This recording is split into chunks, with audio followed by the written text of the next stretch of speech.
what's some advice that you have if you're building your business, if you're trying to grow, if you're trying to get into a new space? Maybe some of you are still working in a hybrid way, working from home. Are you even going back to the office? Can you even afford to get that commercial space?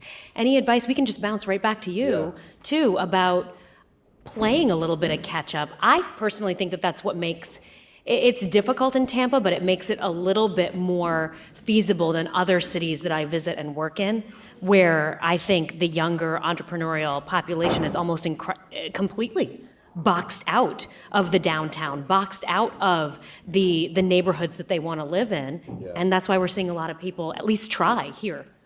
Yeah, it's unfortunate. Our wages are still low compared to the real estate prices and other prices in business. You just have to stay dynamic. I mean, understand that the world probably isn't the way we were taught it was when we were growing up. Going to college and getting a job and staying there for 30 years, it's not necessarily the path forward for us and our generation. You just have to stay dynamic. Whatever business you're in, hedge your bets and prepare for something like that to happen again. Maybe it's not a pandemic. Hopefully it's not like a nuclear war or anything like that. There's just a lot of crazy things going on nationally and internationally. And I think the best thing you can do is build resilience for yourself and your business. And when you do start a family, same thing, try to find a house that's adequate, that you can be there for a long time. I might sound like Dave Ramsey, but don't take on a lot of debt. Just understand that the monopoly board we thought life would be growing up, I was born in 92, it's just shifted. Stay dynamic, expect the unexpected. Would you agree? I would, absolutely. Sound advice. I think maybe one way is to find that hill upon which you'd be willing to die for a cause.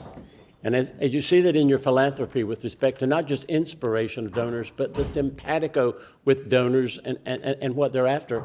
And I recommend you find a cause of a hill on which you'd be willing to die. And that is your financial, your credibility, your time, your treasure. If it's affordable housing, then go all in.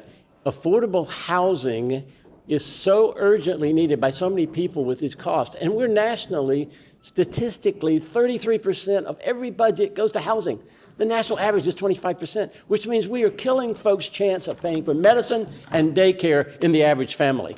And then transportation ought to be 13% like it is in Cleveland, and the average of the entire country, and it's 25% here, with so few options because of our transportation funding cowardice. And as a result, find the hill on which you're willing to die, because that's how you really will feel a part of this badass community.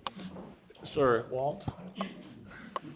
So just maybe a little different perspective is that we can look back. I can say I coulda, shoulda, woulda. I could have bought that piece of beachfront for $400,000 and now it's selling for $8 million.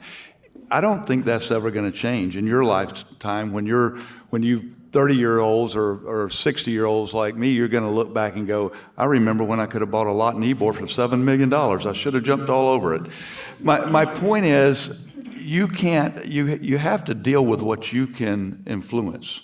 Not what the world is giving you. You got to figure out a way yourself. So my advice is turn off the TV, put your phones down, listen to motivational people and read about people that's done it. And then, I hate to say this, and somebody may come back and beat me up one day, but you got to take risk. You have to take risks. You got to find a way to do it. You got to go out and meet people. You can't be scared to go ask to borrow money. You got to find a group that you can put funds together. You got to find an architect and a planner and an attorney or somebody to work with you if you're going to develop something, or those people in the business if it's tech or whatever. But don't be afraid to ask. Stick your neck out, learn, and go ask and risk it, and you'll build a business and it'll work. And you're finding a place for their money that's good for them instead of it sitting around idle. You're finding a good purpose for their money. Hey guys, if you want to watch the full episode of this clip, click right here. Make sure to subscribe by clicking right here.